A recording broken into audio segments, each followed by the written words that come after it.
Content warning. This podcast contains bones, blood, smut, and swear words.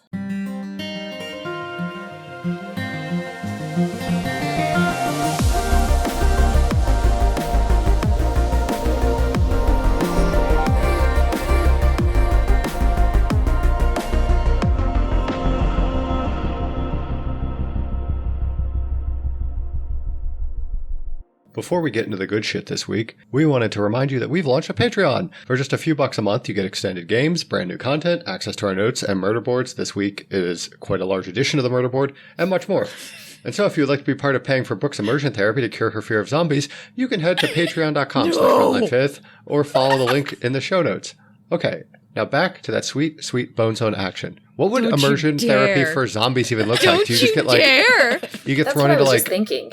A ball pit full of mannequins or something? God. Well, I mean, I think we need to like go and use necromancy and make real zombies, but like detooth them. So they're nice zombies, but they're pressing up close to Brooke. So they're like, just gumming on me?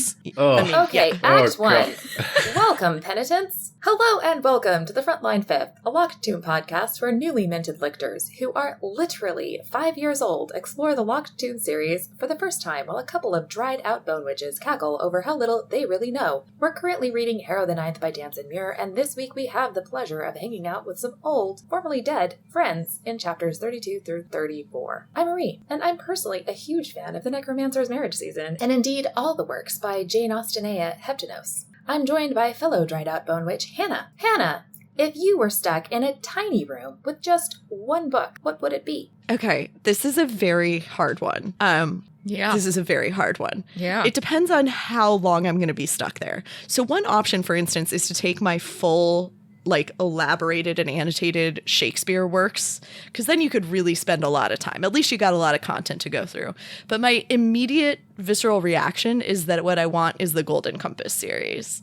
I think I could spend a lot of time with his dark materials. I think final answer is Lyra. Also here today are a couple of kindergartners who happen to make it to lictordom, Brooke and John. Brooke, John, what book would you be down to be stuck with for 8 months of your death? Don't judge too hard.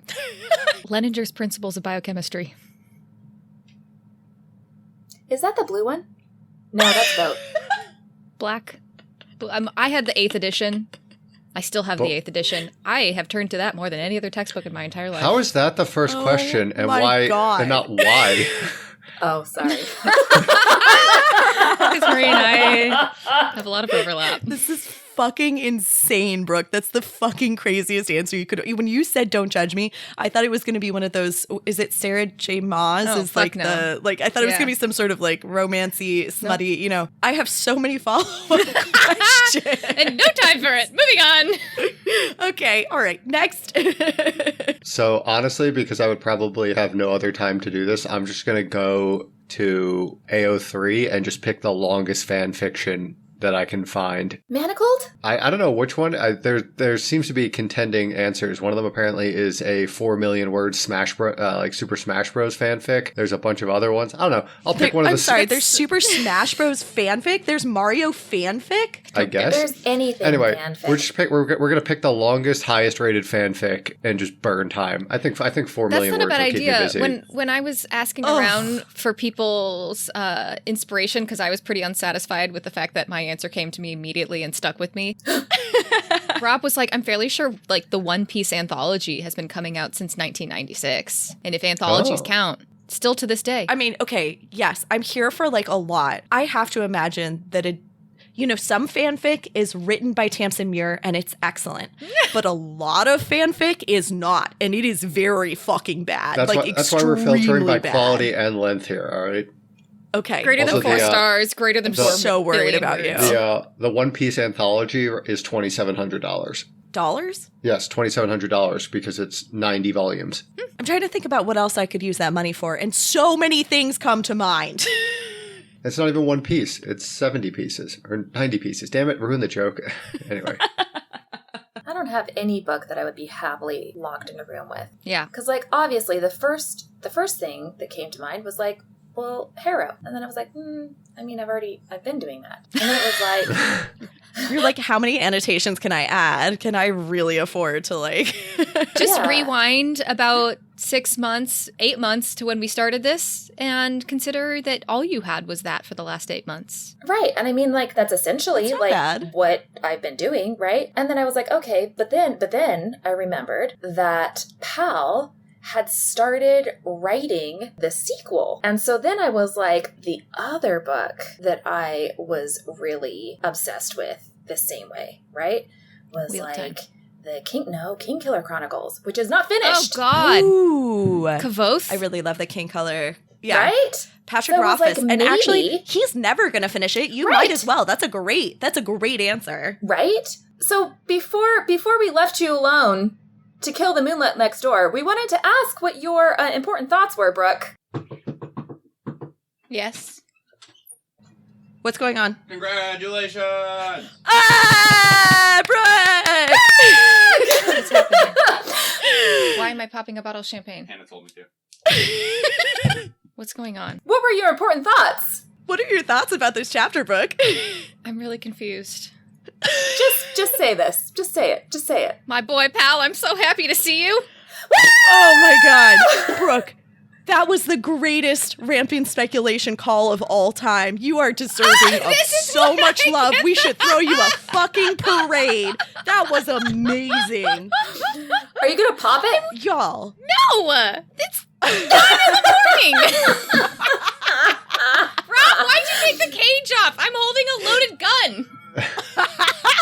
Could you please explain what's going on? This is an audio medium. I was just put into a very confusing situation where I just had a very aggressive knock on my door of the guest room door from my husband, who just brought me a bottle of champagne. It's 9:30 a.m. on a Saturday morning, folks. He comes Yeah, in with it a is. glass and a bottle of champagne and says, "Congratulations." And I was like, I'm in the middle of recording a podcast. And now everybody here on this call is looking at me like, yeah, this is all part of the plan. And I was like, what the fuck are we doing? It's really thank hard you. to Sorry, get the that was- timing right. And I Yeah. was told to stall. You did great, Marie. You did great. All right, for you guys, he did bring the cheapest bottle we own. Yay. Get some orange juice, all right? Let's go. Ready? Actually, we have a whole tree that still has oranges on it. You can believe it. Our winter orange crop is California. still there. Oops. Oh. Yay! Woo! Cheers! My boy Pal! He's back! Oh, God. In all seriousness, I could not believe, because you made that call, I think when we read Dr. Sex, which was before this book had even started, and Pal is patently dead. The man has exploded. So bravo. That was very fucking impressive, Brooke. Yeah. I mean, I think the fact, like, I think we kind of exploded the way that we just did, Hannah and I, the first time that you were like, I'm pretty sure Pal's coming back. I'm pretty sure Pal's still there. I'm pretty sure, like, Pal's a ghost So, somewhere. Like, I've heard did about you- Revenant. I was like, and we were should like, cancel the podcast. Did you guys, did you get to read Dr. Sex in between the two books? No. I did not. I don't think I would have gotten it otherwise. Okay. Fair. Still, very impressive, and Thank I'm you. proud of you and excited for your Thank you. success. Yes. I just yes. really wanted to see him again, and I was grasping at straws. Oh, also, do you want to That's explain beautiful. how you read these chapters? Because it was actually really funny, because you cheated. You thought you were cheating. So, yeah, I don't know. It's been a week. When I saw that I was supposed to read chapters 32 to 34 this week, I thought the 34 was the limit, the end point. Like, don't go. I don't know. It was not bad inclusive. night. Bad night. Yeah, like stop when you get to 34. So I get to the end of 33, and I was like, "What? Is he alive? Did we still get him?" And so I just like skimmed through like the 34 just to see if like we get like, you know, Pal like in the bone, like as a revenant basically attached to the bone. And I just skimmed through and I'm like, holy fuck, this chapter is nuts! And I like texted the group. I was like, I'm so sorry. I had a confession. I had to cheat. I cheated. I looked through it and then I like woke up and like looked at things again. I was like, oh, I get to read the chapter. It was so funny, because you're like, I'm so sorry. I had to cheat. And nobody got back to me, so clearly everybody was confused, which is fair. Oh my God. I was that was confused too. glorious. Anyway, That was so I'm good. so happy. Thank you. I appreciate the champagne. Oh yeah, congratulations. It's your champagne. Yeah. I will say, I was like, Rob, I will Venmo you. I will buy champagne. And Rob was like, we have a lot. I'm part of a Bubbles club. That's amazing. Okay. How did you feel about these chapters, John? Oh boy. So Good. I almost tripled the size of the murder board. I just looked at it finally, and we need to. I added basically 7 or 8 blurbs that are the size of our mega theorem blurb. So yes, the rampant speculation this week is going to be off the charts. Anyway, I'm also very glad that Cam and Pal are back. Like I audibly cheered a little bit in my room when I was reading that. I was like, yes, let's go. This is so funny. My thoughts about this week's chapter was that I flashed back to my first time reading it, right? Because this book is such a mindfuck. You spend the whole time being like, there's lots of detail, but I don't understand any of it. None of it applies to me. I'm almost like skimming through chapters. I'm really confused about all the shit that's going on at Canaan House because it doesn't make sense. It totally doesn't match up with what I understand.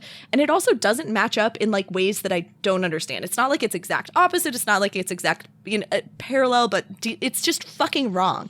I'm going insane. And then I get to this chapter and I almost fucking threw the book across the room. I was like, I was incensed. I was like, are you fucking kidding me? Out of nowhere, we get this entire very big pivot because now Cam and Judith and Corona and Pal are alive and everything is different. Pal. I was like, well, for a given amount of alive, you're right. This is a little asterisk on Pal. He's only mostly dead. Which means he's somewhat alive. It just is this thing I don't know. where I think Pal would admit that he's very dead. That's well, okay, maybe it's that dead and not dead are not like informative words in a world Souls of versus necromancy. bodies. There we go. Yeah. But it definitely was this thing where just this is like not what the book has been like or about up until this point, and these are a wild fucking pivot for me. Yeah. Marie, what did you think? I think my flashback to thinking the first time that I read this was, I fucking knew it! Yes, you do? I fucking, not with Pal, but just like, it's a vindication that Canaan House is a lie. Because up until this point, you're like, maybe I was wrong. That's what you mean. Maybe I was wrong. Like, Yeah. maybe there is something, like, really fucking weird here. And then Maybe at this Gideon point, is the most unreliable narrator of all that has time. ever been introduced into books. Right. Right? And You're then like, at this what is point, truth? you finally go, no, I fucking knew it. And now you're like, okay, like, things are going to kick off. Things are going to happen. Like, we're not going to be in this limbo anymore of, like, what is going on? Like, things have to start happening, right? Right? Like, that's, I think Right? that's I don't know, how Marie. I felt. Like, I think that's how I felt. Like, the very first time was like, okay, let's go. Like, I feel okay. you for sure. Yeah. Also, So you're telling me it's going to be even harder to put the book down from here on out. I'm so sorry. Honestly, yes. I'm very excited for the next several episodes. Yeah. See if I have another confession. Also, I want to point out that I don't think John has ever called me in his entire life. And I had a missed phone call, and I was like, this has to have been a butt dial. And I called back, and it was the phone call equivalent to the, like, what is the red string meme? That Charlie Day. Yeah, It's it's the Charlie always sunny. Day It's meme. like, It was the phone call equivalent of the Charlie Day meme, and it was glorious. And that's all I have to say about that. We can move on to Meme God. Watch. Let's do it. So the Meme Watch this week is just the Bible. That's it. Although this time that when I read it, I thought it was really interesting the way that this is written, and it had an extra little piece that I didn't catch the first time that I got it. So this is when Harrow meets Camilla on the planet. You know, Camilla is trying to convince Harrow to look for Palamity's soul. And right before the part that is like very clearly the meme, it says she had an expression like the rock before the tomb. And then there's a few more words. And then she says, Camilla says, the cohort took the rest of him away. and I don't know where they have put him. We do. So that is a like complete and total specific, like direct reference to a verse in the Bible. So I went to Tamsin's favorite, very flowery translation of the Bible for this verse. They say to her, "Woman, why weepest thou?" She saith to them, "Because they have taken away my Lord, and I know not where they have laid him." And what this is Mary Magdalene going to check the tomb on the third day, and the rock is rolled away, and the tomb is empty, and she is crying, and the angels come to him and ask her why she is crying, and she tells him because they've taken her Lord away, and they don't know where they've put him. And so I just thought it was really interesting that right before that part, They actually had a rock before the tomb Exactly. reference. I think that's a great catch, Marie. yeah. So that is the meme watch for today, is the Bible. Now for our SAT prep. I'm just liking to shake it up a little bit, so I chose my favorite words where it's like I kind of sort of know what they mean, or maybe I have no idea what they mean. And we're gonna see without Googling if we know what they mean, and then we're gonna check after. I've already Googled How a couple of close these, we are. sorry. Okay? Yeah. Okay. Yeah. Non-pare. Yeah, so the first one I'm is doing it non-pare. first. Yeah. First one is non-pare. Without equal. Yes. I'm pretty sure that is. It's also the True. name of all the little crunchy sprinkles you get for I some actually reason. really like those. Like it's sort of a Hershey's Kiss with little sprinkles on the bottom. It's always a non-pare, Yes. right? No, I don't know. I thought it was I just thought it was just the sprinkles themselves, Maybe it's just the sprinkles. but it This doesn't is make a the lot of important sense. thing. This is what It's just the Tamsin sprinkles. wanted us to No, look at. No. Okay, go on. Decorative confections of tiny balls made with sugar and starch. So it is the Non-pare sprinkles. definition. Without equal. Unrivaled. All right. Okay, so we did great. It's a little bit extravagant for sugary confections made of I know. sugar I and was like, starch. They are without equal, Brooke. yeah, that came from a time when candy sucked, and then it was just great to have sugar. When it was medicine. Mhm. Hannah and I have talked about this at length. We have such strong thoughts about time travel, and like one of my biggest things about time travel is like most of the food sucked. Yeah. And you couldn't get what you wanted up until like 30 or 40, 50, 60, 70 years ago. It's like, so World War Z. Yeah, World War Z has a thing where the guy pulls like the recipe for root beer out, and it's like, this requires ingredients from like 27 different countries to make root beer. And it's like, well, I could never get root beer anytime before like the last 100 years without Have like an slave labor. appreciation for where we're at in life. It's pretty cool. Okay, Hessian or Hessian? I know this I one. looked at this. It said Harry. I know this one. What is These are the this pe- one? These are the people we defeated at the Battle of Trenton to turn the tide of the American Revolution. Yes. Can confirm. Yeah, but what does that mean? Is that something you learn when you're in the Northeast, or are you laughing because you could not confirm that, Hannah? No, that's fucking insane. That's such a John thing to know. John is our Roman I knew and that. revolutionary. I knew that they were like the Hessian troops in like the Revolutionary War, but it didn't make any extent. Didn't make any sense in context, and now I don't even remember what the context was. Maybe- It didn't make sense when I highlighted it in the Kindle version, and the dictionary told me it meant Harry. Well, it's a similar thing because they wore hairy coats. Like they're called Hessians because they're for both of those reasons. Yeah, it still doesn't God, make we're any learning sense. so much. Okay. Every single time I tell someone that I have a podcast, they say, "Oh, is it about science?" And I'm like, "No, it's not educational, but it is fucking educational now."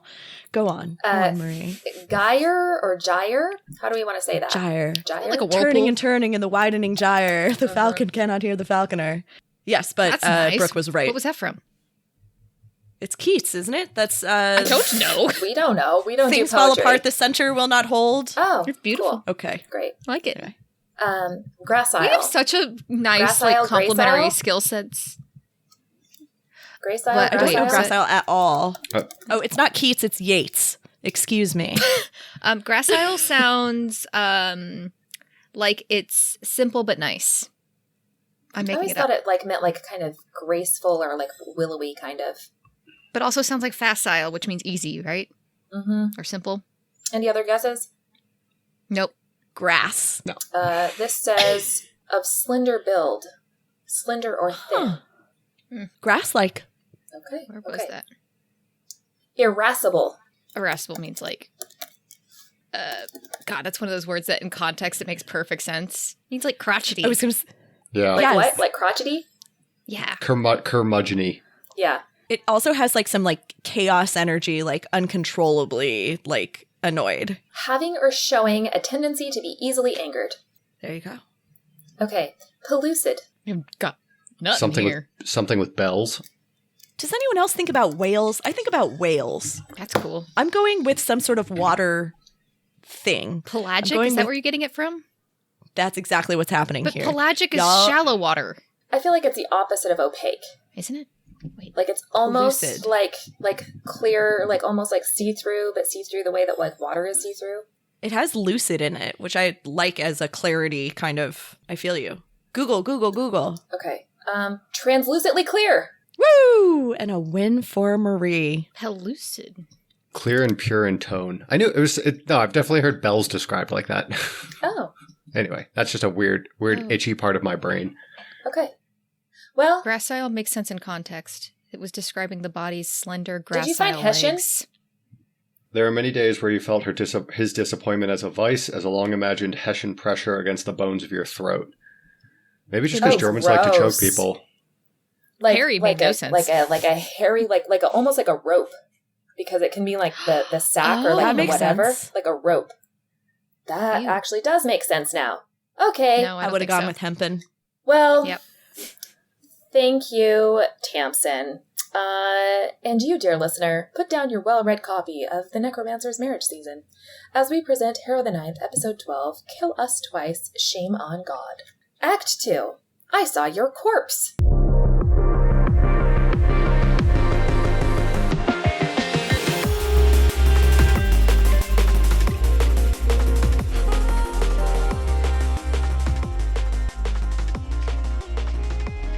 This section of Frontline 5th is safe for anyone who hasn't read past Chapter 34 in Harrow the Ninth. Let's recap.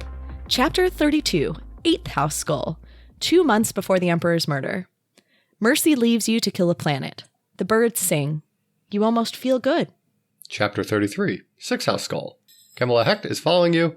Calamity's fractured bones, a bubble in the river. Chapter 34, Second House Skull. You encounter Coronabeth and Judith. Judith tries to warn God. We're not on the same side anymore. I just want to point out that this is why we started pointing out the skulls. Why? Because when you meet Calamities, you get a sixth house skull. Oh. Even before you meet Camilla, she's walking through the, like the first thing you see is 6th house. Nice. Before you meet Judith, there's a second house skull on the chapter. Nice. And All so it's right. like you've been tricked a little bit before here because it's like 8th house means mercy. Anyway, life must go on, so everyone puts heretical threesomes, murder attempts, and a missing lictor corpse out of their minds. And they get on with the everyday humdrum business of the Mithraeum, which is planet killing. Nice. One day, Mercy takes Harrow down to a beautiful, lush planet that no one wants to be responsible for killing, so of course, it is going to be Harrow who can do it all by herself. Mercy gives her a pack, a water canister, and a beeper, and heads off to kill the little moonlet next door, leaving Harrow all alone on an alien world with instructions not to get eaten. Mhm. And Harrow asks how she's meant to protect herself when she goes into the river, and Mercy, of course, says, I'm not the genius 2-year-old, am I? I love how we see this little Mercy now agrees that she's genius after getting scolded by God. But that hasn't actually changed anything No. in the way she treats Harrow. Yeah, that's actually really interesting. She has more information, but it doesn't actually shift her opinions in any way. Nope. No. She's like, okay, great, so you are a genius. Also, fuck you. Still useless. The Yeah. fact that Harrow is helpless when her soul is in the river is still very much on everyone's minds, and even Jod recently told Harrow that he wants her to be in the protected inner sanctum of the Mithraeum with him when number 7 comes, and that's an idea which she emphatically rejects. It's cute too, because Jod is like, I thought I had a monopoly on stubbornness until I met you. I thought that was funny too. This is a gorgeous, jungly planet with lush foliage and birds and all sorts of shit like crawly things. And Sounds Harrow- a lot like Earth. Yeah. It has that energy for sure. Also kind of sucks. I would never imagine an alien planet to look just like Earth. Harrow moves through it. She's almost happy until she realizes something large and mammalian is following her. Who is following? Or what is following, you ask? That ain't any mammal. It's Camilla Hecht! Fuck yeah. A woman who Harrow most recently saw executed by rifle in Canaan House, and Harrow starts gushing blood out of her ears and her nose. Eventually her eyes. Yeah, this would be actually so deeply upsetting. I think this would be deeply traumatizing to watch to this? see something that you know cannot be true. Like, you know emphatically, you know that you're insane, but you thought you had a grasp on some portion of things. You thought you understood some amount of the world. And then this sort of thing shows up in front of you, and you have to come to terms with the fact that literally you can no longer trust any minute piece of what you know. I think it would be horrifying. Well, so Harrow does her failsafe because she remembers the letter from her past self, which she thought was impossible, that she addressed to Camilla Hecht. So you say that this must be like super upsetting, but at the same time, it's kind of interesting how it says like, this had not troubled you, the fact that like you were instructed to give a letter to somebody that you knew had died. Like there were so many impossible contingencies. Like in order to be Harrow in this moment, you have to be balancing all of these cognitive dissonances. Yes. I don't know what the plural is of dissonance. I don't like You're absolutely right. I think it's a great point that like you, as Harrow, you have to be allowing multiple things to be true at the same time. But I think everybody does that all the time. And actually Harrow is more aware of it than other people. But I think the other thing is that for me, the energy I got when she actually got those letters in the first place was she looked down, she was like, these are impossible contingencies. And she basically interpreted it as past Harrow is a fucking idiot. And I think actually part of it for me is, I mean, this is the way I read it. It's just me. But the way I read it in this moment, she also not only is having to contend with the fact that she can no longer trust even the barest minimum of what she knows to be true. Additionally, she now has to like recognize that past Harrow had way more information than she did. Mm-hmm. All she knew about past Harrow was like, you know, you gave me these annoying passive aggressive letters. You gave me a bad rap, but I don't know what it is. But it's like pretty easy to dismiss past Harrow until this moment when you have to basically accept to yourself that you're now playing a game that someone else, even if it was you, that someone else set up and you don't have agency. Like, but maybe in some ways it's reassuring because now you know that past Harrow was had a plan about some things. So her plans that's interesting. Make more sense maybe. Yeah, that's interesting too. You can put more trust in her plans. Right. It's not just chaos. You can, that's a great point. I love this all. Right? Because she has been blindly trusting and she has been doing what past Harrow told her to do. Sort of. We hear moments where she's as like, best she can. You were supposed to do more spirit magic and instead you were busy trying to stimulate your adrenaline to stay up for 6 days in order to kill the Saint of Duty. I feel like she's been busy and it's like fair that she hasn't been doing more spirit magic. Like I don't feel like that's like completely on her, you know? Like I feel like doesn't she have a master spirit magician that I guess he's kind of a dick to her? Not really. He just ignores her, but she could ask. She definitely didn't try. Right, that's true. I think it's a little bit just like childish, right? Like slightly like I'm not going to do everything you say because I don't trust you and you're not the boss of me. You're dead. Possibly. I don't know that we ever get like a full like reasoning of why that's going on. If it's just overwhelmed. I think it could be many of those things and it probably shifts between them. She's also 17, 18, which... Great point. Yeah. She's a brilliant child and we should remember that. So when Camilla gets the letter, she reads it, tears it up immediately, and when Harrow asks about the contents, Camilla recites by rote, "For service previously rendered by your house, invoke the rock that remains ever unrolled, and understand that I will both consider your life as inviolate and aid you if I can." And Harrow, present tense, is pretty irked at Harrow, past tense, for just giving out favors willy-nilly. Promiscuity. Promiscuous. Yes. It's so fun. Cam says that she supposes Harrow, past, thought she owed the 6th house, which makes no sense at all to Harrow present. And Camilla needs a favor. She shows Harrow a cracked piece of human skull that is painstakingly glued together from tiny fragments, like the smallest pieces are fingernail clippings sized. And it's Palamity's skull, a piece of Palamity's skull.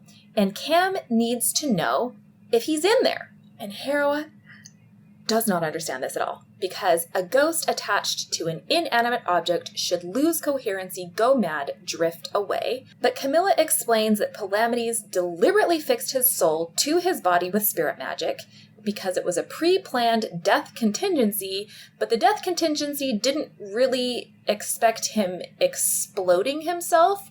So if she doesn't have the right bits, she needs to find the right bits. So she needs Harrow to figure out if he is attached. And Harrow relents out of pity for Camilla. So here, inevitably, Marie and I have our usual argument, but I don't have time for it today. So I just, all I'm going to say is this. One, I love the description of Cam as a zipped up agony. And I also genuinely think that there's a serious problem. I'm agreeing with Marie here. There's a problem with having your whole personhood wrapped around trying to like find your partner. If the only thing that matters is the other person, then you're not giving enough credence to yourself. But I also think that the nature of love is loss, the nature of loss is grief, and that Cam is handling it with about as much dignity as a person can muster. What's happening here, friends, newbies, is that Marie and I argue continuously over whether Cam and Pal are super codependent or whether they have a perfect and beautiful partnership. Why can't it be both? We'll finish this later. We'll finish this later. We will. We'll finish this later. Okay. So Harrow wades into the river using Palamity's skull as an anchor. I thought this was like a really interesting description because I think she says that Augustine usually taught them to use their bodies as an anchor so they didn't get washed away. And instead, she's allowing the skull to get her to allow her to be washed to wherever anything attached to the skull might be. And she's expecting to just see an insane screaming ghost, and then she can pull herself back to her body and just tell Cam, sorry, too bad. But instead, she ends up in a tiny room in Canaan House. And inside that tiny room, she finds Palamity Sextus. Woohoo! Yay! Woo! It's just so insane. She expects to go into the river, and instead she ends up in this like very clean, neat little, like it would be jarring. Yeah. It is jarring. Yeah, but like not as jarring as like expecting to go into Canaan House and then ending up in the river. Also true. Also true. Like it's a pretty gentle, unexpected thing, which is a quiet room. Right. Good point. Yeah, so he's been trapped in this tiny place for far too long with only one bad romance novel for company. So long that he's been working on the sequel, and he is so deeply happy to see Harrow that he hugs her right away, and she's like, what the fuck, I don't even know you. So, by the way, I don't know if it was... Yeah, I read a lot of romance novels, although I like have to go on like large hiatuses from them because I feel so bad about having read them afterwards generally. And it's usually like... It's actually come to a point where it's like the romance novels are actually a symptom of like otherwise having a really hard time in life. Oh, 100%. That's, like, I do the exact escapism. same thing, Brooke. Yeah. I do the exact same thing. And so I think when you were like, oh, I would have expected that to be you, it's like, yeah, maybe, like, at certain points. But, like, I think I would ultimately, watching Pal's response to this, I was like, I would feel the same of, like, being with that book for a week is one thing. Being with that book for 8 months would make me feel terrible. Yes. Yeah. No, for the record, Brooke, I did not expect that of you. It's just that you had said, you were like, oh, don't judge me. And so I was like, oh, I don't know. I know where the judgment goes usually. Well, so Pal has been living, asterisk, ever since Canaan House in a bubble in the river. So he tethered his own self to that bubble so that whenever, whatever Cam could recover would be tied to this tiny room. His soul would be tied to this tiny room that would be tied to pieces of his body. And the room contains exactly what he remembers about his own surroundings at the moment of his death. It's just a brutal situation. I would be very unhappy. Minus the people, right? Because Kithareya is not in Yeah, that. that Like, too. there's nothing of Kithareya, and then you can't see Gideon in the hallway. Well, Right. but yeah, You're right. couldn't It's see just Gideon. the surroundings. Yeah. It's interesting, actually. I think it's hilarious that this romance novel is included because there's no way he should actually know what's. Yeah, I don't know if that's just a joke on the part of Tamsin because it's a good joke, or I don't know either way. But I love Palamity's analogy here about how you exert reality on the river just by being there, and it's a bit like blowing air into water because you temporarily make these bubbles that reinforce their own rules. Yeah, I'm fairly sure that he's trying to describe particle in a box in Schrodinger's equations in some way, shape, or form. And I don't remember them fully, but it's very reminiscent of that. Well, and he's making this analogy because Harrow is telling him that it is 1,000% impossible that he is there in a space in the river. She says, you cannot build in the river. And he's like, I haven't built in the river. I'm in a bubble in the river. And she's like, what the fuck are you talking about? And he makes this analogy. Yeah. But then also, he asks her, like, how long has it been? Because he doesn't have any sense of time there. And Harrow tells Pal that he's been dead for 8 months. And he genuinely freaks out because he doesn't understand why she was separated from Cam. And Harrow tells Palamides that she's now a lictor. And he says how God takes and takes and takes. So I know that we're kind of skipping ahead, but it seems interesting in this moment to kind of address the fact that she did get separated from Cam, and what must have happened is that Blood of Eden had to get there first, right? And choose not to take Harrow. Because they could detect that she was a lictor, potentially? Which means that, so they boarded up everybody else that they could find in Canaan House, so that when the cohort came, they only found her and Ianthe. And then everybody else was dead. Does that seem right? I think you can make an argument either for that, or you can make an argument for like the remaining people hiding somehow from the cohort for some period of time. Wouldn't they end up hiding Harrow as well? Like Cam would have known to keep Harrow with her. And Harrow's not detectable to most people as a lictor. Yeah, no, you're totally right. I think it's wildly intriguing. There's something there for sure because yeah, it doesn't fully make sense. Yeah, to the best of our knowledge, the work isn't done when Harrow gets picked up and is like she's talking to God for the first time, like when she's in her initial hospital bed. She still remembers Gideon and everything else. So like we don't know for sure, but the aftermath of them leaving Cannon House, it's even after that when she decides to do what she's done to her mind. And as far as we could tell, Harrow yeah. wasn't familiar with the fact that Cam and Corona and Judith had been whisked off. So I don't know, confusing, not quite clear. I do think it's interesting that so far that all of the characters that have been killed by the sleeper in They're actually Cannon alive. House are or they're with blood of Eden, right? Like you have Silas is not. Oh yeah, Silas isn't, but everyone else is, right? Like I was actually trying to figure Silas that out. could be a revenant. Why not? That man's a fanatic. But the rest of them, Judith, Cam, Pal, and Corona. Interesting. Okay, well, we're jumping ahead something to keep note because of. Yeah. Harrow and Pal are about to have a very interesting conversation, but right at that very moment, thunder rumbles. And Pal and Harrow look out the little window to see the sleeper, armed with its horrible carbine rifle, because Harrow has brought some of her own shit into Palamity's little bubble. And what the fuck does that mean? They try to barricade the door. But it's clear that the only option is for Harrow to get the fuck out of there. And he's like, take it away with her. Yeah, he's like, you have to get out of here. That is the only solution. It's such a sadness that this is an audio medium because Brooke's face was so fucking glorious there. You have the best what the actual fuck face.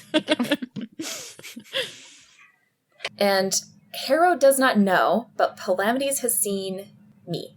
Gideon, right? It's gotta be fucking Gideon. It's gotta be. There's been multiple sentences where I'm like, this narrator sounds a little bit like it, and then this was basically, I think, confirmation that Gideon is the narrator. It's not even near confirmation, but No, I want it to be. You think so? The phrase that got me was, "You did not examine, eat it dripping as you should have done," and that was like, oh, that's 100% like a Gideon thing. Didn't examine what?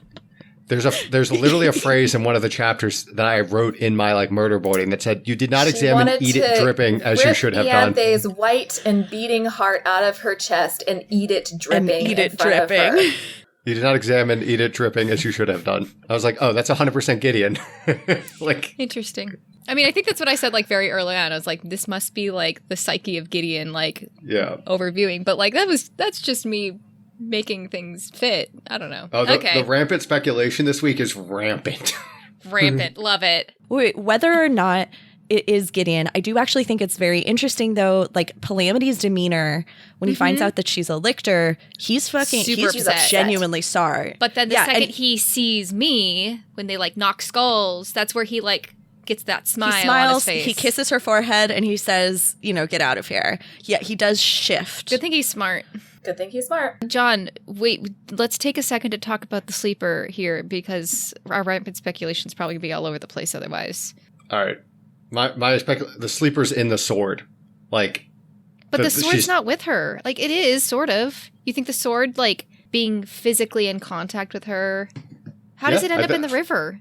Her soul's in the river. But now it makes me, okay, so, like, now it makes me think that, like, the Meanwhile at Cannon House, and this is, again, more rampant speculation, but just, yeah, I think the sleeper's in the literal sword that she's carrying around, and that's how she gets into the river. What? Okay. Anyway, moving on. Okay. When Harrow wakes up, she's back on the jungle planet, but she's been moved, and she's now on a thin blanket over the grass under a tent. And nearby is a shuttle, but it's not a cohort shuttle because it's not covered in bones. It's not until that very moment where I start realizing exactly how fucking culty the Ninth House is. Like, obviously, when you first get introduced to the whole thing, it feels extremely culty. But, like, it's when you start realizing that there's a portion of this universe that is not culty that you're like, oh. Oh. Uh-huh. See, and I take issue with this. You're just going to like slam someone's culture and decor as cultish. It's just bones. Normal people have bones in their background, bones. Okay? So it's almost like reverse Firefly. Like Firefly's the like it is the very cool like cowboys that are like they got random bones and shit on stuff, but they're the cool cowboys. Meanwhile, like the zipped up cohort style people are all in their sleek shuttles, and then for some reason this is like flip flopped. Well, also no, but in Firefly as well, the Reavers, which are beyond terrifying, like to affix bones. Bodies and bones all over everything. That's it's what it very is. icky. See, I was also picturing the necromongers from the Chronicles of Riddick, a Vin Diesel movie, which was not a good movie, but adding to our list. Incredible aesthetic for the necromongers. No idea what you're talking about. Well, we're going to find out, apparently, later. Harrow reports back to Camilla, who takes a moment to fucking feel her feelings. And then she gets right back on with the game. Her. Yeah, good for you, Cam. Harrow turns a piece of skull into a hand per Pal's instructions. She offers like a full skeleton, but Cam's like, no, because she'd get in trouble. And before Cam can stop her, she goes around the side of the shuttle to look in the shuttle. And in the shuttle, however fucking far away they are from Cannon House, are two more faces Harrow recognizes from their deaths at Cannon House. Judith Deuteros and Coronabeth Tridentarius. Captain Deuteros looks like absolute dog shit. She's wasting away, less robust even than her corpse. And Cold. Coronabeth, in contrast, looks fabulous and appears to be carrying the Ninth House rapier that Harrow's cavalier wielded at Cannon House. It's because Coronabeth's not a necromancer and Judith is, and they've had her in space or on like living planets. She hasn't had like access to necromantic energy for God knows how long, is my assumption. Because she hasn't been she's on crutches. She's not healing herself, and they, I assume, don't have grave dirt on that tiny little shuttle. So if they travel through space, she probably feels like ass. Again, rampant speculation. I read this chapter. I'm locked in this week. So you think that necromancers are not just like, it's not just that they are only comfortable around the energy, but rather they feed on it some? I'm not sure about that. I just remember Harrow sits on grave dirt, or like they think about sitting on grave dirt. Yeah, but I felt like more like a comfort thing than like a nourishment. aspect, in my opinion, but I could be wrong. Well, I'm just my like thought about this was like there needed to be an explanation for why like a necromancer isn't like capable of doing something to two cavaliers, right? Like she's very clearly a prisoner, but she's not restrained, or she's just like on a on place crutches. with a lot of Thanergy right now, right? Like any place where there's life, she's there's not also death. On a place No, with a lot of she's not. Thanergy. So She's it's a on a place with no thalergenic. But they said that there's little spots of Thanergy like everywhere. I don't think there's. Yeah, enough but, to do but remember, anything. Not enough. she's Okay, a 'Cause regular that's why you necromancer. flip planets. Yeah, that's why see. you send the cavaliers in to kill people to get the Interesting. the juice flowing. Yep. I see. Also, in the Death shuttle juice. is a poster with an unsmiling, adamant woman with red hair, and Harrow's nose starts bleeding again. She's terrified, even though she's never seen that face in her life. That's No time not to think Gideon, on that, right? Okay, keep going, Marie. because we've got letters to read. Harrow pulls out the letter marked "To open if you meet Judith Deuteros." It says pretty straightforwardly, if you meet Judith Deuteros, silence her. Kill her if necessary. Present Harrow obeys past Harrow's instructions for now and seals Judith's lips immediately before going on to the letter for Corona. The second letter is a little more elaborate. It seems to contain a passive-aggressive written fight about language. My favorite. Necromancer lawyering. Protect Corona, Beth Tridentarius at all costs, even if this endangers your life. The work is forfeit if you contribute to her death by direct or indirect action. In the interests of the work, you may silence her, so long as this causes her no significant pain. Pretty clearly Ianthe. P.S. Or any pain at all. Harrow. P.P.S. I cannot guarantee a total absence of pain. Ianthe. P.P.P.S. There must be a total absence of pain, actually. Harrow. P.P.P.P.S. We had jointly agreed on as little pain as may be achieved via the fullness of necromantic effort. Ianthe. P.P.P.P.P.S. XOXOXOXOXO. Can I just say, I have been spending an enormous amount of my time and energy working with a lot of really cool activist groups, putting out a lot of statements in response to things that have been happening. And so I've been working a lot with people that need to adjust language constantly, where you cross it out and then you put it back in and then you change it and then you put it in a different order. And then you basically, I have been working on these statements where everybody's editing the language so insanely and so just like every piece of this. So the like final, we have jointly agreed on as little pain as may be achieved by the fullness of necromantic effort just felt so fucking real to me. Just watching the Google suggested changes over and over again. Oh, yes. And I am the person who then inevitably starts putting in things that I think are hilarious, like XOXOX. Yes. Oh my God, you're Anthe! Sometimes. Hold on. There was something here. Oh, yeah. The work is forfeit if you contribute to her death. Is an interesting little thing to say, as if, like, Ianthe can, like, fucking shut this shit down. Or do you think that Harrow would agree to it, even though present Harrow did not agree to this? Only past Harrow. I have thoughts. Okay. Okay. Judith, even with her tongue sealed to the roof of her mouth and her lips sewn together, is trying to convey something. She's grabbing at Harrow's robes, trying to make sounds, and Harrow just can't help her curiosity. It's one of her, like, fatal flaws. So she unseals Judith's lips, and Judith says, "Warn him, Lictor! He has been infiltrated, damn it, and I can do nothing! I am a prisoner of war! If you love him, tell the Emperor that the traitor has already..." And then Corona puts her hand over Judith's mouth and drags her back into the ship. Good job. That was amazing. And it's time for our old friends to leave. Camilla tells Harrow, "We're not on the same side anymore, Ninth. I owe you everything, but things have changed. Because you see, Camilla Hecht is now with Blood of Eden." Boom, boom, boom. Good God. I read that skimming. I was like, I'm not supposed to know that. Except you could. I wasn't You could so know good. that. Thank God.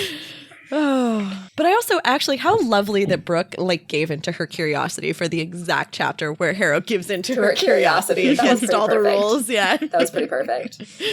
So I think we'll have to leave Harrow to finish killing off the planet with all these unanswered questions inside her, because here at Frontline 5th, it's time for a game. Interstitial. Impossible contingencies.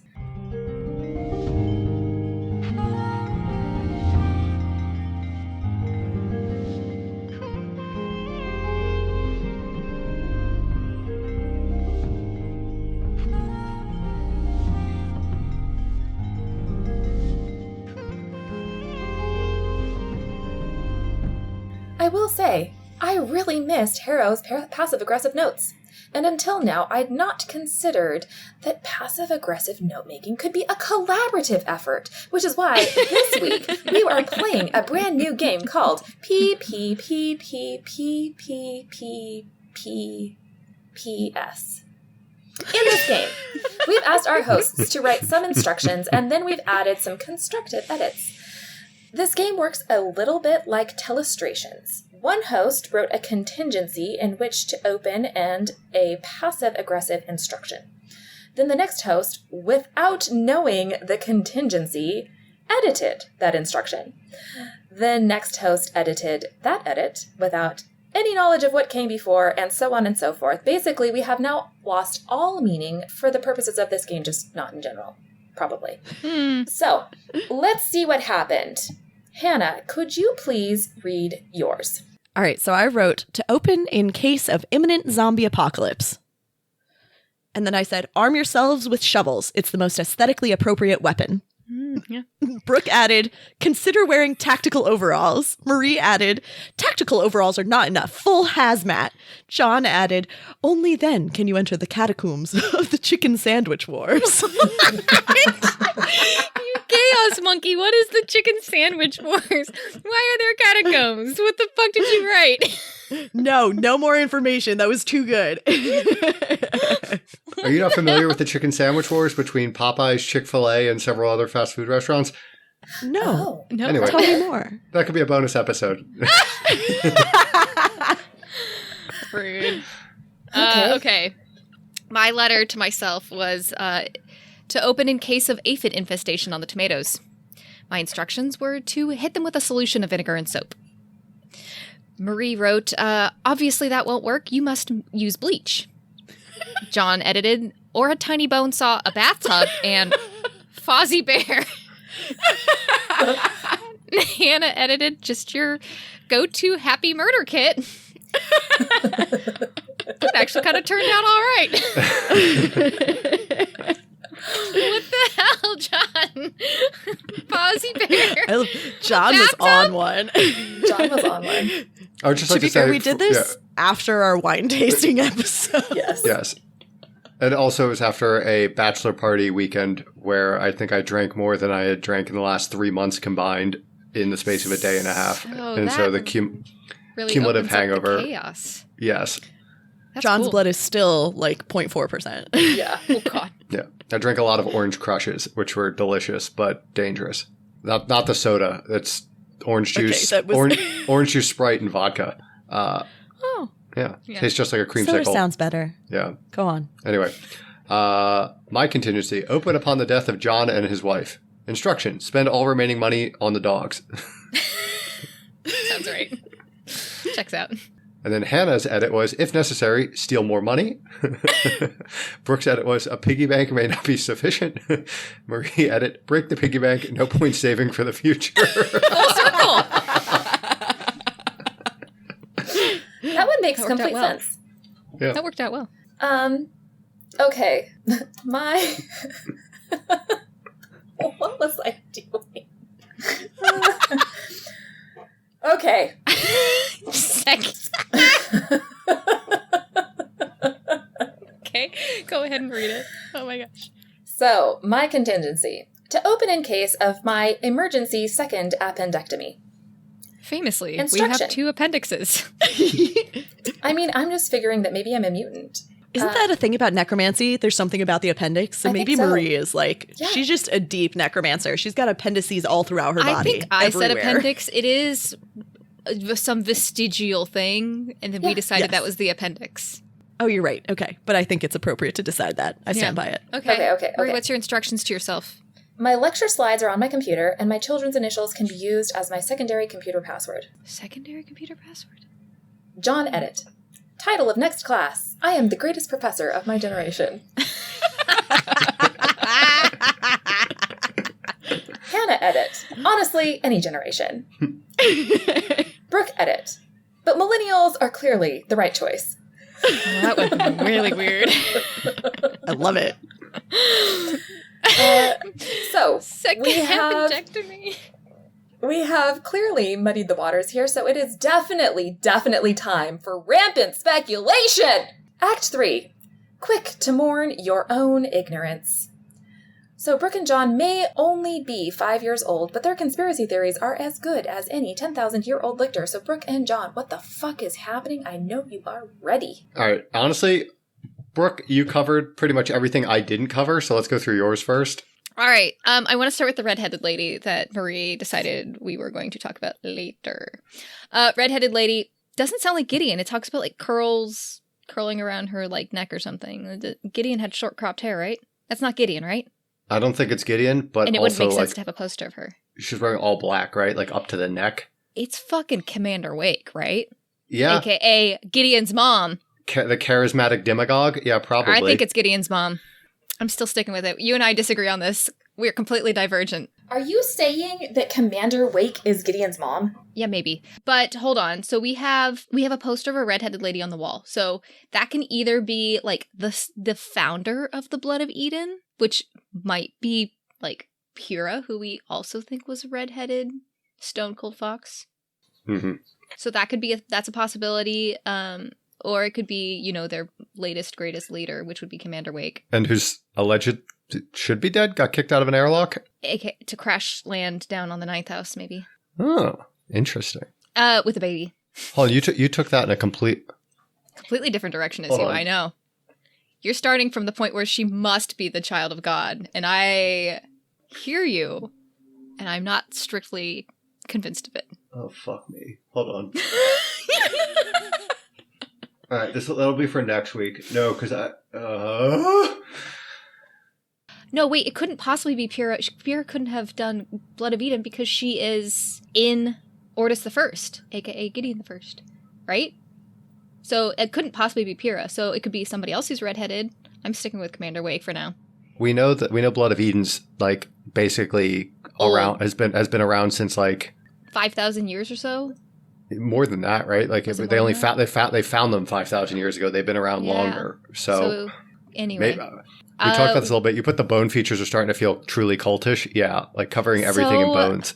Honestly, I got pretty suspicious of some stuff and things on what we around the Emperor and his world and his 9 houses and what his powers truly are.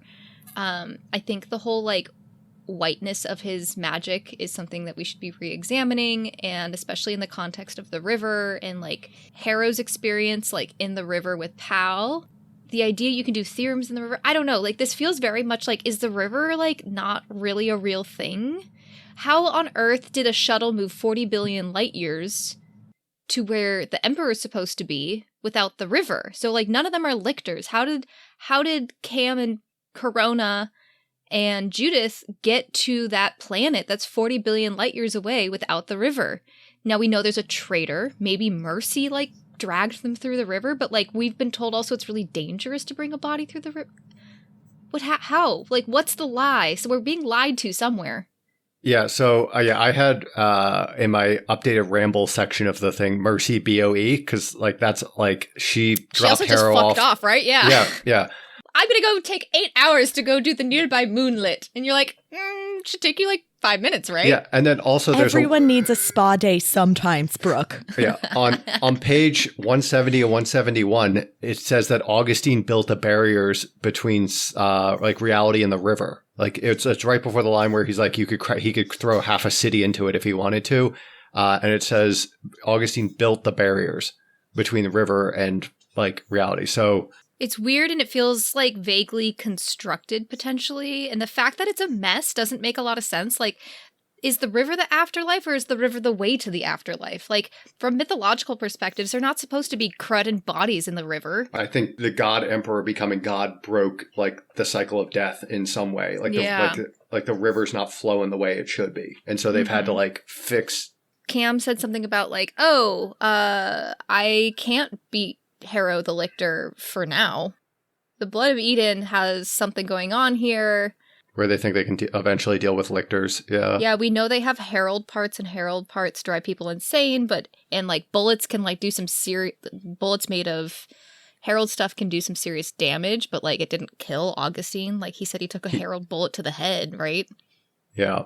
So I don't know. There's something interesting there. Cam is obviously a fucking fighting machine, so put some Harold knives in her hand. That's fucking awesome. That'll be a cool fight scene, I imagine, when it eventually will happen.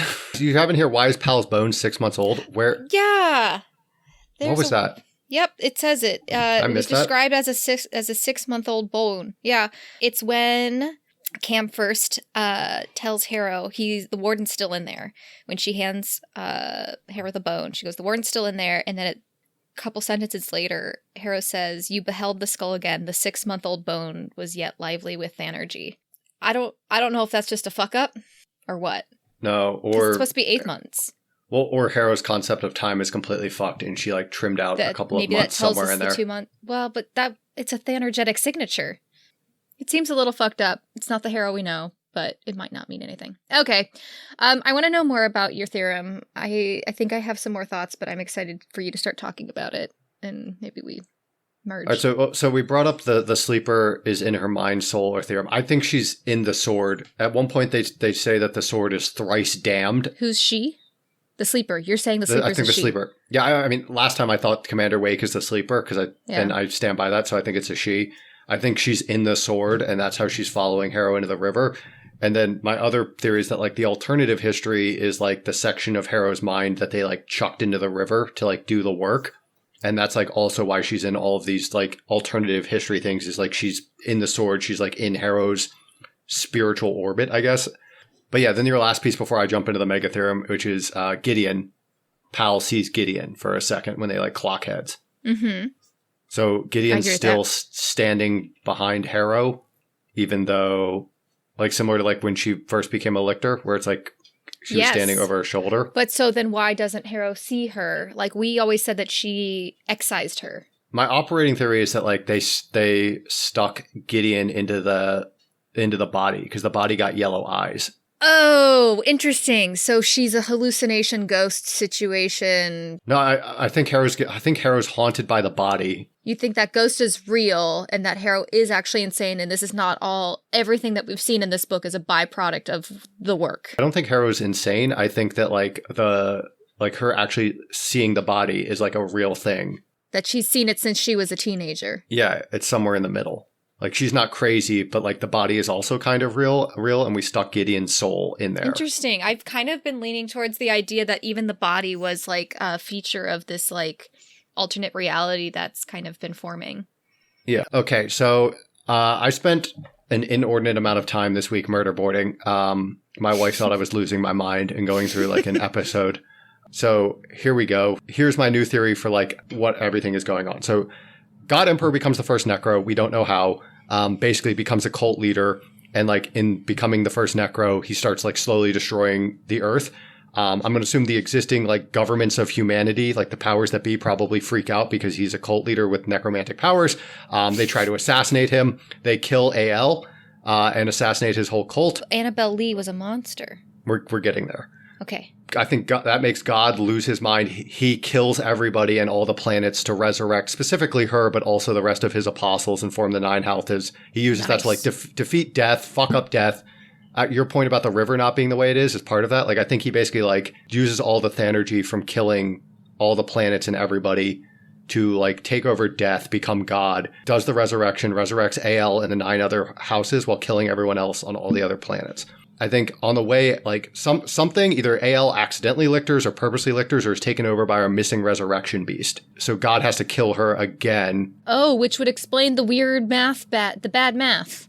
Yes, the bad math, the body's died twice. AL is a resurrection beast, sort of, and gets stuck in the tomb. God loses his mind, blames like space humanity / the government, and his symbolic crusade of retribution across the universe is him just killing all of like the humanity that left everyone to die on Earth, who forced him to kill AL again in his mind. Then the 100-year lictor process, like the 100 years of research to try to figure out, they're actually trying to figure out what happened to AL because they can't figure out how she became a resurrection beast / lictor to resurrection beast. This is cool, John. This is cool. I love how rampant you're going. This is amazing. And then Blood of Eden is kind of a natural response to a genocidal man god who destroyed the earth via necromancy and like unleashed death and the resurrection beasts into the world. This is all kind of just based on the fact that I think God's now a piece of shit. I trust Cam and Pal so much that because they've joined Blood of Eden, I can only assume that God is I'm wrong. with you on this, John. This entire whole thing made me be like, yeah, fuck God. God's really done something bad here. It's a cult. Don't trust it. Again, there's something to the theory that like the people that the sleeper has killed have been the people that are now with Blood of Eden. Yeah, that's interesting. But like, do you think that was a deliberate choice on like Harrow's side? Like, how did Harrow learn to do this? Is this a protection mechanism for herself?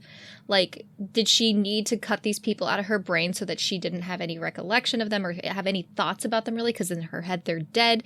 Therefore, they can't trigger anything. And this is her like safety mechanism so she could be a loyal follower of God. Pal seems to think God sucks. Yeah. Oh. Before I forget, again, so last week we learned, and we didn't say anything about it, what is God's last name? Gaius. I knew that. I was like, how did we fucking not talk about that last week? Earth. Which means that he is JG, right? Do you want to know, like we have our little bubbles with initials? Are you talking about on your phone? On my phone. Do you want to know? You're John G. You are JG on my phone. You have been JG on my phone this whole fucking time. That's amazing. Okay, and then what you said, Brooke, made me have to reconsider my process on Gideon, but I was trying to like square how Ortis got involved, why Ortis wants to kill Harrow. I think that is the biggest weakness of your argument is like the whole scene that we saw with Ortis last week doesn't, like, how do you explain that? Yeah, so currently I still think Gideon's the child of God plus Pyrrha. It happened sometime resurrection, and then like she got stuck in stasis or they put her in the river for 10,000 years. I don't know why. I think that's a cool idea. But basically like some situation 20 years ago with Ortis plus Blood of Eden plus the prison on the Ninth, something with baby Gideon, and then Ortis kicks somebody out the mine shaft or out of the prison into the shaft. She falls down with baby Gideon. Ortis finds out that his cavalier is Gideon's mom. And that's why Ortis is trying to kill Harrow because she killed Gideon. I don't know. Like, that's the weakest. Yeah, I don't know how to square that. We haven't talked too much about Ortis's, like, multiple personality sort of situation. What are the chances that this is, like, have we seen what happens to a lictor when they're in the river? Like, do we know what happens to their body that's left on Earth? Like, have we seen what happens? Well, allegedly, the Cavalier takes over and fights, right? Like, that's like the whole thing. It's yeah, like, so like, what happens to your personality? Let's take Ianthe. When she's in the river, it's not like Nibirius pops out as like a whole grown person. It's literally still Ianthe. She just has like his like muscle memory. He keeps the lights on. And he keeps the lights on. It's not, they're not saying, but I talk about this because like for Ortis, like what are the chances that this is like a switching between his lictor personality, or sorry, his cavalier personality and his necromancer personality? Well, yeah, I mean, I think that's 100%. Like my read on is like Pyrrha was the one talking to Harrow after the furnace, where she's describing how to defend herself against Ortis, Maybe. right? I don't know. I have an updated ramble section. So Crusade, like the Crusade versus running from the Resurrection Beast, when they're describing it, it had like, there's a phrase, it had the dim and nonsensical ring of a fairy story. Augustine says it's purely symbolic retribution. Like there's something about like the origin story of God that's kind of bullshit, which is what launched me down this. Yeah. There's something to do with time. I don't know what like the time is, but like Canon House, like we're still being lied to on a molecular level. God says you should have mastered death, not time. There's like something weird with time. Like some of the times don't line up. Something weird with time. I haven't figured it out yet, but just noting that. Well, when you're in the river, time is different. Yep. I had totally forgotten that there was a prison on the Ninth House still this week when I went back to see like what we learned when Gideon actually arrived. Totally forgot about that part. Other things I flagged in here. The sword is thrice damned. Somebody say that? Yeah, somebody says it. A weird comment by Mercy about Erebos placements are permanent. Like she basically said like he should rotate people on the Erebos, and they don't. Meanwhile, at Canon House, like the work happened after Harrow left the original Canon House, because Cam and the rest of them are like surprised that she is the way that she is, right? So like there's an intermediate time in there. Right. That we have no context for. Yeah, that's kind of what we're trying to mull over a little bit at the beginning. Yeah, I don't know. Yep. Dude, we've got a lot of pieces to work with suddenly. Yep. That is my truly like unhinged conjecture for this week. I love that you just own your mega theorem. Yeah, and we're shooting a shot. We're either correct or we're hilariously wrong. And either way, our listeners will be entertained, I hope. I mean this sincerely, John. You're going to have a really good time with the next set of chapters. Yeah. And we'll see if he's having a really good time next time when John and Brooke start preparing for the end, in earnest, in Harrow the Ninth Chapters 35 through 37.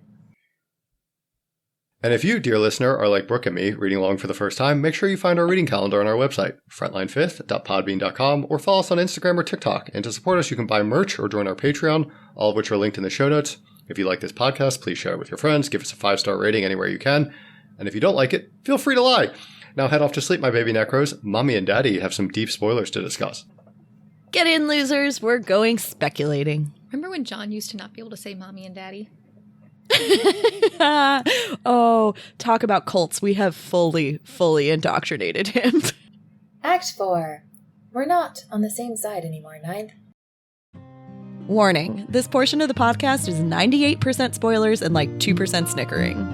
Seriously, we will spoil anything and everything in the series up through Nona the Ninth. If that's not what you want, turn back now.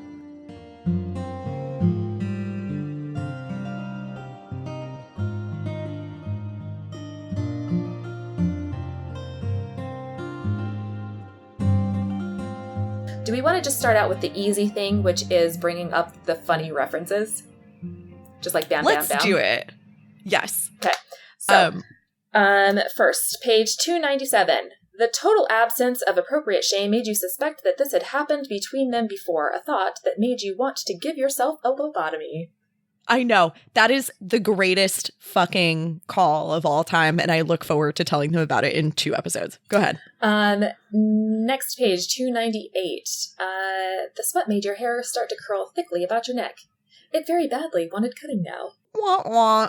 Thanks, Ianthe. I loved that when she sees Pal again, he gets described the same way that he got described in Gideon, slightly differently. His face was homely. He looked somewhat like a beak, a chin, and a jaw put together as a joke. And I was like, Tamsin, come on, man. So awful.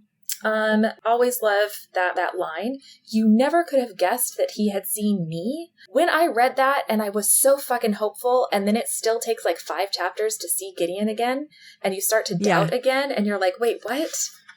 It's going to be so funny. Yeah. In the same vein of, usually you have moments when Gideon is breaking through.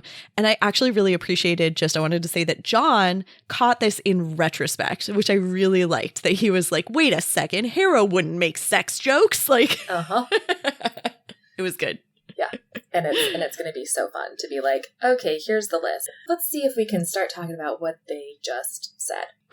I was about to say second champagne party for Brooke, because immediately off the bat, she said, the portrait is Commander Wake, who is Gideon's mom. I know. She pulled that out immediately. What the actual fuck, Brooke? But also, she is not on board that with Gideon's dad is God. So I'm like, okay, joint champagne party, because neither one of them are willing to combine, which is fair, because how? Why? The fuck? So I was already planning on whiskey party for John because similarly to Brooke, he called that Gideon's dad was Jod literally before the season started. It's fucking incredible. Yeah. Like they both have been doing a good job about this back and forth. I loved that Brooke called that Wake is Gideon's mom. I think it's really funny that they're obsessed with Pyrrha having red hair, which I'm not sure is mentioned at any point. I'm not sure she has red hair. No, I think it's just her name is Pyrrha. Exactly. It just cracks me up. Towards the very end of that conversation, though, as long as we're still on this, I think it was Brooke that said, and maybe it was John, I don't remember who said it, but they were both agreeing that Ordis and Pyrrha might be switching, and that it was Pyrrha that told Harrow how to defend. This is even the fact that they, I mean, Brooke characterized it as multiple personality disorder, which, the asterisk is not a thing. We can go into details about DID at some point if we want. But I really fucking love, that's not something obvious, actually, that there are multiple personalities there, but they clocked that. I think that was a really good call on their part. I think the thing that I just think is the funniest is it's like, if they could pull all the pieces together, they would be there. Because John is like, Gideon is the child of God. The sleeper is Commander Wake. And Brooke is like, Commander Wake is Gideon's mom. They literally have the entire thing. Except they don't. Yep. It's pretty good. I also actually liked it. So one of the things that Brooke said in order to give evidence to Wake is Gideon's mom was that the commander was kicked out an airlock and that then this person falls down on Pluto. And I was like, yes, dead on. That's exactly what happened. The throwaway line that John said that I like copied down word for word because I was like, the fuck? He said, the piece of Harrow's mind that they chucked in the river to do the work. Sorry, I'm very, very excited about this.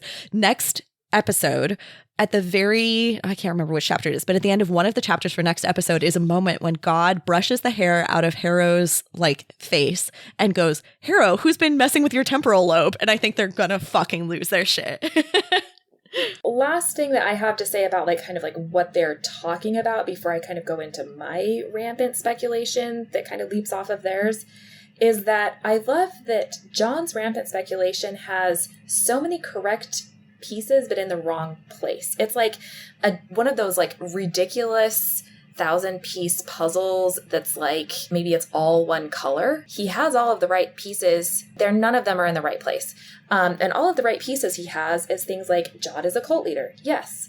AL is a resurrection beast. Yes. He is Big right win there. about that they were trying to figure out the lictor process because they wanted what happened to AL. Yes. They wanted that BOE is a natural response to what the houses are doing. Yes. That Jod killed everything. Yes. The reasons why those things happened or the order that they happened in or what is actually going on, no. Yeah, he has like almost a very, very good handle on the apocalypse, and then it's not quite there. He understands, it was amazing. Hearing him talk about it was like an AI garbled version of the like Nona Jod chapters. He keeps saying about like nuclear war and like the ice caps melting and the water rising or whatever. Jod says something like that in like the next couple of chapters, and he's going to literally in the next episode, and he's going to like go even crazier into the rampant speculation, and it's going to be so funny. We're going to have to buy his wife some sort of like, I don't know, straitjacket for him. I'm concerned. Just, you know what it is? And that is literally just to keep his hands away from his keyboard. We might just have to take away his keyboard. We might. Even with its flashing lights. Okay. They brought up a number of things that I think were rampant speculation that we don't know enough about that I think are really interesting.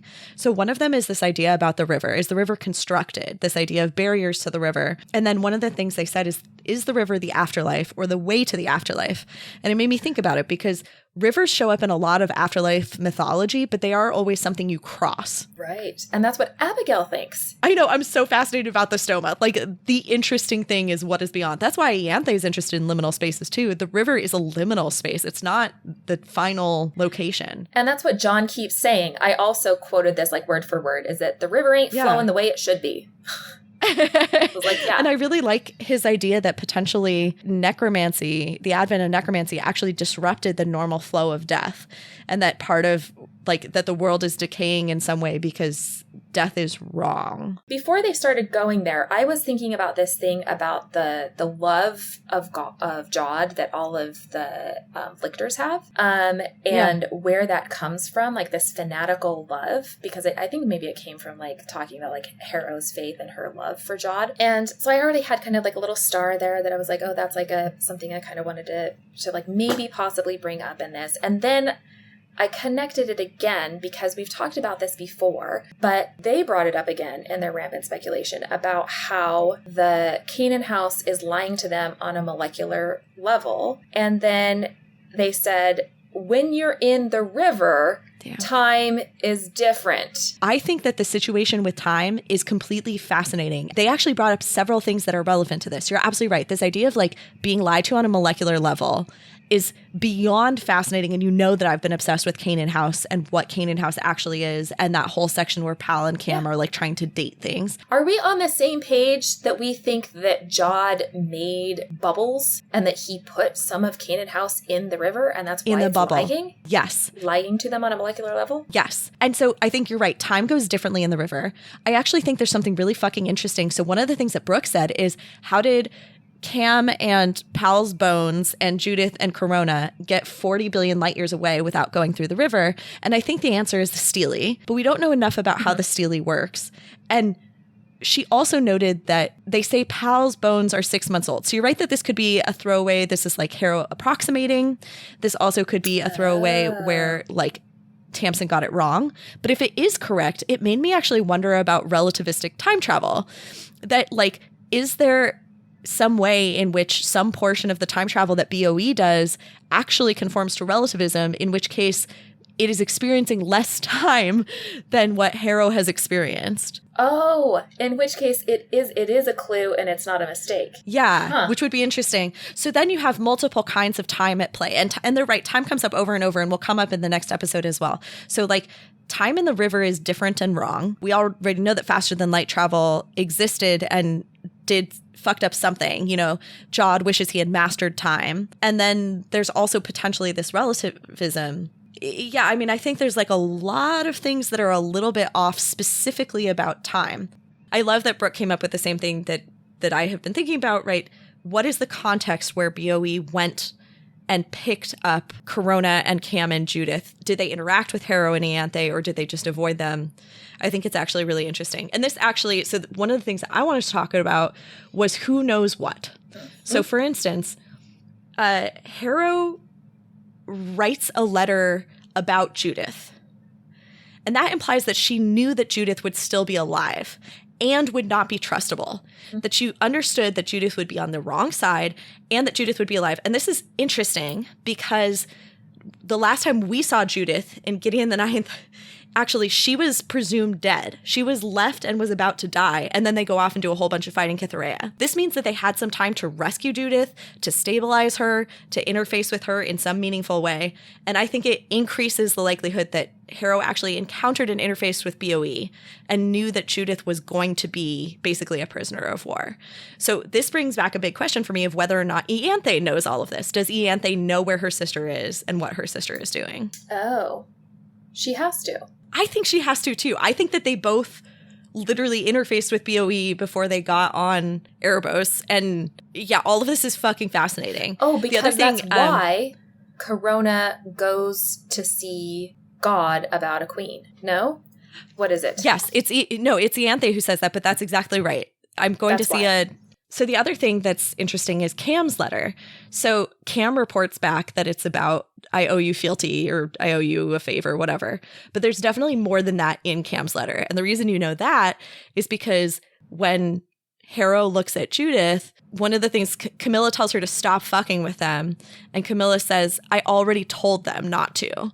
Which means that something in the letter basically said, please do not talk to me about what happened at Canaan House. Please do not let anyone else talk to me about what happened at Canaan House. So I really would be interested to know what the full details of Camilla's letter are. And then finally, we know that Mercy is off interfacing with BOE separately. My question is, does she know about this encounter between Camilla, Corona, Judith, and Harrow or not? I don't think she does. There's no way that she would be okay with it. Right. Yes, exactly. She would not. But she's definitely off also separately interfacing with a different faction of BOE. But also, I feel like this is also a shuttle. So this could be a shuttle from a larger ship. Yes. I'm with you 100%. This is not a fucking interstellar space travel. The other thing, this is just like small, but I think it's interesting. In terms of revenants, Harrow says that she cannot imagine the type of mind that could hold on as a ghost that long. Palamedes says he can, and it scares him. And when I first read that, it felt like it was about Wake, just like in terms of vibes, the kind of person who would hold on forever. But obviously Pal is like this too. And also Dr. Sex is like this too. Yeah, exactly. He's seen it before. He planned for it, and he's been it. Yes. And I like that they all hold on for different reasons, right? Like Dr. Sex holds on because of passion and scholarship and stubbornness. Pal holds on with will and patience and I think love for Cam. And Wake holds on with straight up spite, like nothing else. Nothing else, yep. This is a small thing, but I think it's like a nice little tell. Palamedes also says, tell me you did it correctly, and then describes how Harrow was the only one who was close to understanding what he was trying to work out at Canaan House. And that parallels so nicely what you and I think happened with Anastasia and Cassie. Right, 6th and 9th. Yeah. Harrow asks Cam what Cam could have hoped to do against her as a lictor. Cam says nothing. Yet. And I wonder if that's actually about their future plans to become Paul. Like, does she know that she will, or what do you think that is? I guess it's a weird fucking line, and it is quite clear. I think maybe it is a hope that she can get to Palamedes and they can figure out perfect lictorhood. Yeah. or that he can figure out a way, that he can figure out the path, because she has perfect faith in him. Like, there is a reason why there is that Mary Magdalene quote in this chapter. Yeah. Oof.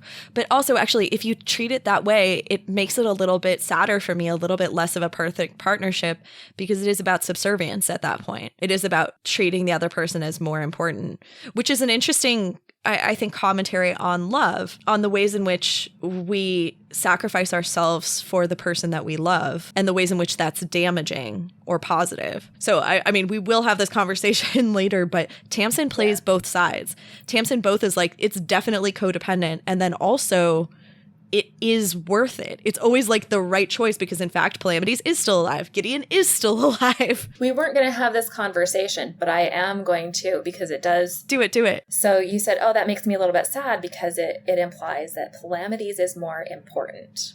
And I would argue that from the perspective of somebody who tries to like kind of think through and be Christian, like truly, like the things that Palamides needs to do and the things that Palamides can do and the power that he has and the knowledge that he has makes him important, but he himself has no more worth than Cam. I like that. And I like that a lot. So therefore, he is not more important than Cam. Yeah. It is like the dissonance and the parallel that you are supposed to get to in Christianity. And that was the point of believing in a God that becomes human, right? Yeah. I love the idea that there's what you can do and what you can accomplish, and maybe not everybody has that. But in terms of like value of a person is always a person, and a person always has value. Mm-hmm. And certainly in this partnership from the outside, I mean, we talked about this a lot during our Dr. Sex episode. From the outside, everybody sees Pal as the one who's in charge. And Pal has so much respect for Cam. And Cam is so fucking wicked smart. She's so sharp. And she's also, I mean, she can do all sorts of things that he can't. It actually really matters that she has her like swordsmanship. Yeah. I also think it's funny because I think that you're wearing me down. And I think the thing is like, it still always is only devastating to me because I don't think that Paul to me means that both of them died. And that's why I don't like it. Yes, Paul was born and Cam and Pal died. And they chose for both of them to die rather than one of them live. And I like don't see it that way at all. The way I read it is literally 0 deaths and 0 births. That it is not a new person. It is literally just both of them leaning towards one another and creating a new pillar. And for me, there has been no double suicide.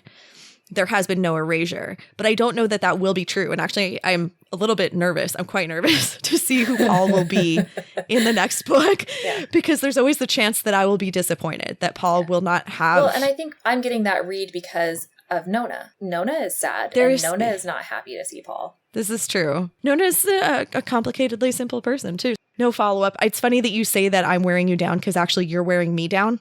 That like the more I think about it, the more I'm feeling like... We're codependent on this conversation. I've really like grown to see more and more instances where you just see someone erasing themselves. So like I do think that Cam is like carrying herself with one goal, and that goal is not about her, it's about someone else, but it is also the right goal, right? I mean, it is about trusting the other person and knowing that they have faith in you, but it still feels a little bit like you're erasing your own personhood. So I feel like it is more codependent than I was reading it as. And I also know that, again, Tamsin does this whole weird thing where like, would it be dangerously codependent to spend 8 months obsessively searching for your person? Yes, if it eclipses yourself and is not worth it, if it's futile. But it's not futile because he did have a plan. Like I don't know. She's killing me. She's killing me a little bit. This is all I have to say. Act 5. See you next time, my little nunlets. Well, looks like things are really heating up, so we will be back next week to start preparing for the Resurrection Beast in earnest in Harrow the Ninth Chapters 35 through 37. If you want to follow along with us, our reading calendar is available on our website at frontline5th.podbean.com. And you can follow us on Instagram and TikTok, which are linked in the show notes. If you enjoyed this podcast, please tell your friends and give us a 5-star rating anywhere you can. And of course, if you didn't enjoy the podcast, feel free to lie. We have a Patreon, which you can join for access to bonus content every month. You can become a patron. It's a little bit like living in a river bubble, but with much better entertainment at patreon.com/frontline5th. And you can check out our merch at our Redbubble store, linked in the show notes. Finally, if you have any fun theories you'd like to share with us, feel free to email us at frontline5th@gmail.com. With that, I'll just remind you not to unlock any tombs or enter any doors without permission because, ghosts. Bye! Frontline Fifth is a Locked Tomb podcast conceived by Marie Adamako and starring Marie Adamako, Hannah Grunwald, Brooke Anderson, and John Ryan. Our cover art was designed and created by Marie Adamako, who also edited this episode. Our fabulous music was composed and recorded by Blake Anderson. Sonia Grunwald designs our killer merch. Hot! Gorgeous! The Locked Tomb series is a completely dope-ass book series by Tamsin Muir, who does not know we exist and is in no way affiliated with this podcast.